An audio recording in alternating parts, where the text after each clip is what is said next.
제87칙 운문의 자기. 약과 병이 서로 다스려졌는데 무엇 때문에 다시 코가 뚫렸을까? 어찌 알았을 것인가? 모두가 저마다 고향의 뜻을 담았음을. 본칙. 운문 스님이 시중하였다. 약과 병이 서로 다스린다. 온 대지가 약이다. 무엇이 자기인가? 내용을 보겠습니다. 운문 스님이 시중하였다. 약과 병이 서로 다스린다. 병이 있기에 약이 있는 것입니다. 병이 없다면 약 또한 필요치 않습니다. 이것을 약과 병이 서로 다스린다고 하는 것입니다. 예컨대 있음에 집착하면 없음을 설명해주고 없음에 집착하면 있음을 설명해주는 것과 같습니다. 거기에서 다시 있음도 아니고 없음도 아닌 것에 집착한다면 어떻게 해야 할까요? 바로 이런 이유 때문에 덕산 스님은 비 오듯 방망이로 후려쳤고 임재 스님은 천둥처럼 소리를 질렀던 것입니다. 황벽 스님이 3차례에 걸쳐 혼신을 다해 60방망이를 때린 것도 이와 같은 이유인 것입니다. 여기에 대해 원호 스님은 말하였습니다. 그대들과 함께 똥을 치우고 쌓인 것을 쓸어내고서 그 위에 장육금신을 나타내 보인다. 그 머리가 때로는 나타나기도 하고 때로는 사라지기도 한다. 장육금신이란 대략 4에서 5m 크기의 금색 몸을 가진 부처를 가리킵니다. 약과 병이 서로 다스린다에 대해 원호 스님은 말하기를 일합상을 얻지 못한다라고 하였습니다. 일합상을 얻지 못한다고 한 것은 곧 인연이 화합하여 하나의 세계를 짓는 것을 얻지 못한다는 것입니다. 이는 곧 약과 병이 서로 다스려서는 곧 눈과 색이 합하지 못하고 귀와 소리가 합하지 못한다는 것입니다. 이것은 곧 모든 상을 여윈다는 것입니다. 모든 상에 집착하는 것은 병이 되고 그것을 없애는 것은 곧 약이 되는 것입니다. 온 대지가 약이다. 온 대지. 삼라만상 내지는 자기라고 하는 것조차도 모두가 약이라는 것입니다. 하루는 문수보살이 선제로 하여금 약초를 캐오게 하며 말했습니다. 약초가 아닌 것을 캐서 가져와 보라. 선제는 두루 돌아다녔지만 약초 아닌 것이 없었습니다.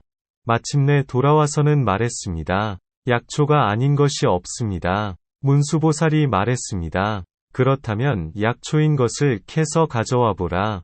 선제가 이에 풀 한 줄기를 집어서 문수보살에게 건넸습니다. 문수보살이 그것을 들어 대중에게 보이며 말했습니다.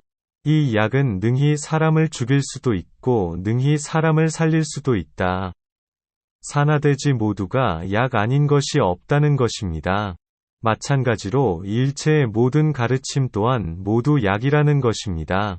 그러기에 원호 스님은 말합니다. 지금 온 대지, 삼라만상, 내지는 자기에 이르기까지 모두가 한때의 약이다. 한때의 약이라는 것은 곧 저마다의 근기와 기틀에 응하여 설법한 거라는 것입니다. 저 변과 약을 이해하는 것은 매우 쉽고 간단한 것처럼 보입니다. 그런데 설두 스님은 이 약과 병이 서로 다스린다는 구절은 살피기가 매우 어렵다고 하였습니다. 일찍이 설두 스님은 노래하였습니다. 변과 약이 서로 다스린다는 것이 가장 살피기 어려우니 만겹 관문의 자물쇠에는 도무지 단서가 없다. 금화도자가 찾아와 서로 마주했는데 배움의 박학함이 하루밤 사이에 다 말랐다. 만겹 관문의 자물쇠에는 도무지 단서가 없다라고 한 것은 곧 저 변과 약을 다스리는 길 가운데서는 도무지 생사를 벗어날 최후의 관문에 이를 만한 실마리를 찾을 수가 없다는 것입니다. 저 두 분은 최후의 관문에 대해 밤새도록 거론하며 아는 것을 총동원했어도 드러내기가 쉽지 않았다는 것입니다. 배움의 박학함이 하루밤 사이에 다 말랐다라고 한 것은 평생도록 배우고 익힌 교학의 이치로 저 마루구를 드러내기에는 역부족이었다는 것입니다. 그러기에 옛 사람은 말하였습니다. 마루의 한 구절에 비로소 우관에 이른다. 요긴한 나루터를 끊고 번부와 성인도 통하지 못한다. 예를 좀 더 들어보겠습니다. 저 삼론종, 유식종, 천태종, 화엄종 등에서는 저마다 중도를 거론합니다. 각각의 가르침에서는 무엇이 약이고 무엇이 자기일까요? 만약 약을 가지고 자기로 삼는다면 여전히 등불 아래를 걷는 처지를 면한 것이 아닌 것입니다. 병을 치료한 약을 곧 참된 자기, 중도라고 안다는 것입니다. 이것은 곧 약이 도리어 병이 된 것입니다.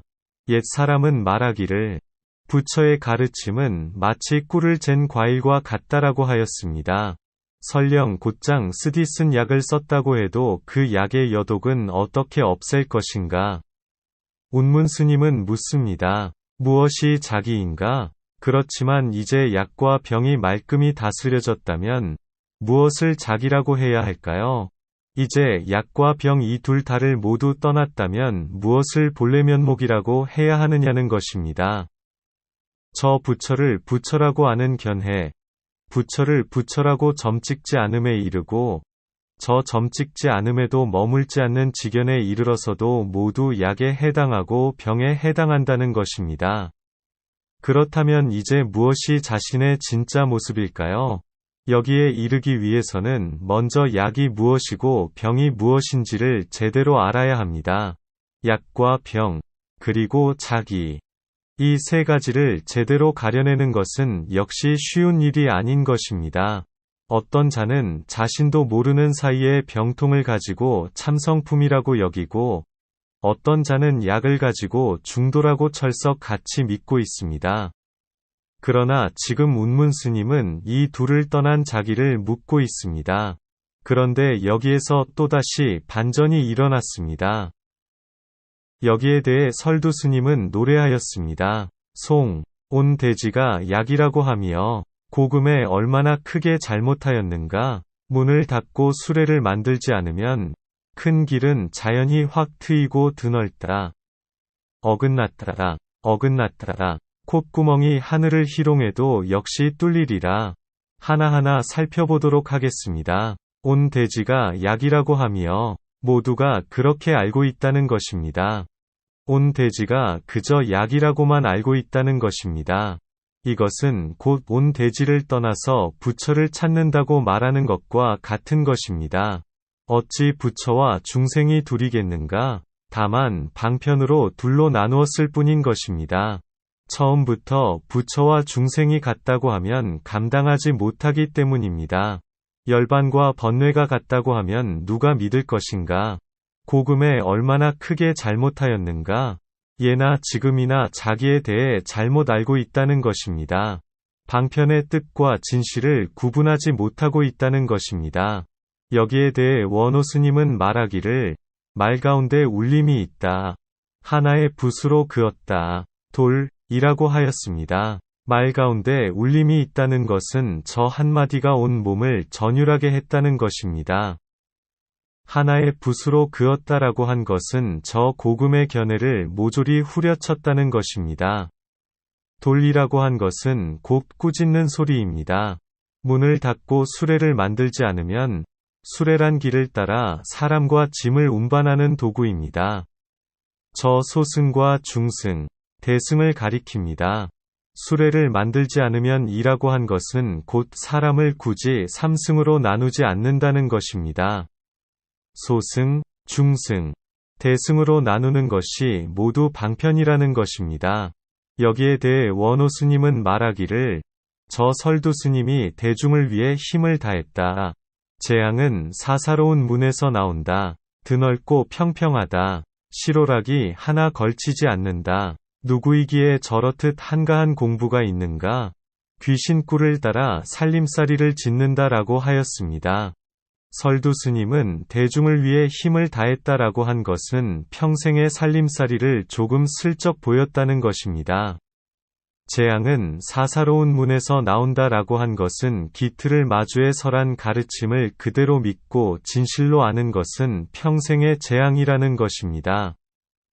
드넓고 평평하다라고 한 것은 곧 문을 닫고 수레를 만들지 않으면 이라고 한 구절이 삼라만상 우주법계에 두루 통한다는 것입니다.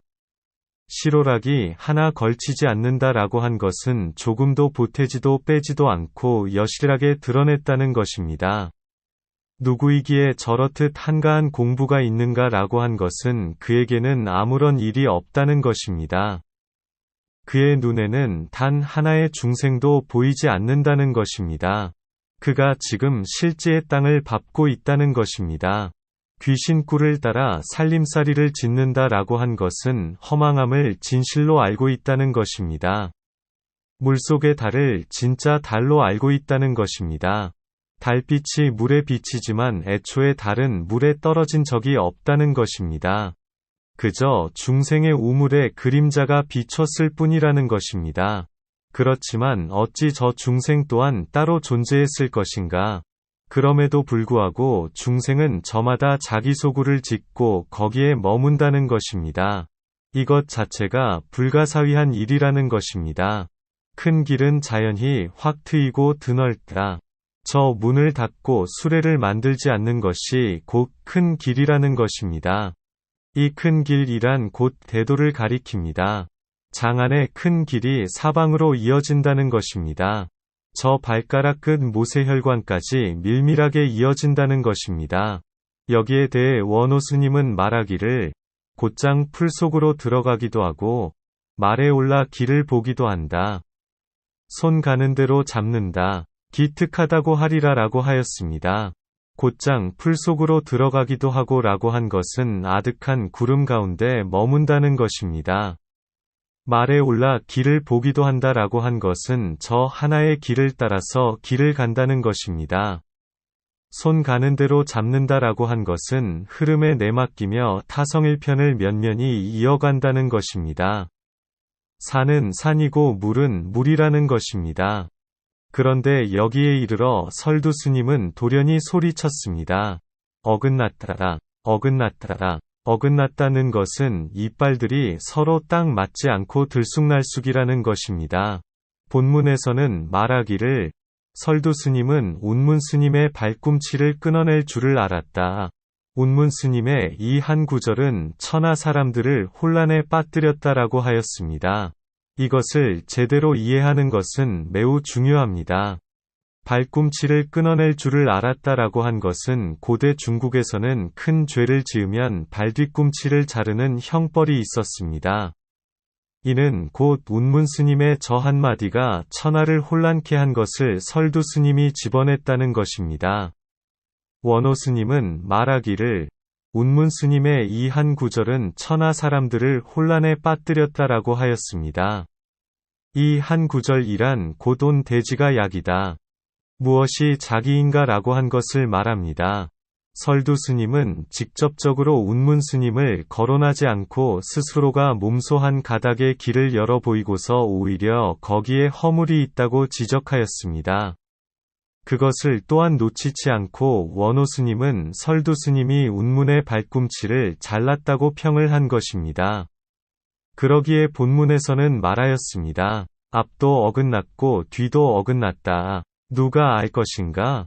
설두 스님이 한 가닥 길을 터놓은 것이 또한 어긋났다는 것을, 앞도 어긋났고 뒤도 어긋났다라고 한 것은 약이라고 한 것도 어긋났고 병이라고 한 것도 어긋났다는 것입니다. 그렇게 말한 것이 진실한 말과는 이빨이 딱 맞지는 않다는 것입니다. 여기에 대해 원호 스님은 말하기를 쌍검이 허공에서 날고 한 화살이 한 쌍의 독수리를 떨어뜨린다라고 하였습니다. 여기에 대해 한마디 붙이겠습니다. 일찍이 산골노인이 나무공 3개를 굴린 뜻을 누가 알았을까? 하나의 글자 속에 넷을 갖추어서는 선타객이라야 감당하네. 그저 선탑하라고 외쳤지만 물과 그릇, 소금, 말을 잘 가려서 바쳤네. 콧구멍이 하늘을 희롱해도 역시 뚫리리라. 원호 스님은 여기에 설두 스님 공부에 최고가 있다고 하였습니다. 그리고 그의 뜻이 손님에 있기도 하고 주인에 있기도 함을 볼 수 있는 것이다 라고 하였습니다. 이 가운데에는 회호함과 회호하지 않음이 함께 어울린다는 것입니다. 콧구멍이 하늘을 희롱해도 라고 한 것은 2개의 콧구멍으로 하늘을 내려다보는 것을 말합니다. 역시 뚫리리라 라고 한 것은 설령 그러한 공부에 이르렀어도 역시 눈 밝은 자를 만나면 코를 꿰게 될 거라는 것입니다. 그렇게 쭉 가서는 먼 길을 돌아서 가게 될 거라는 것입니다. 여기에 대해 원호 스님은 말하였습니다. 이미 이렇듯 콧구멍이 하늘을 희롱했는데 어찌하여 다시 저 콧구멍이 뚫렸을까? 앓고자 하는가? 다시 30년을 참고해보라.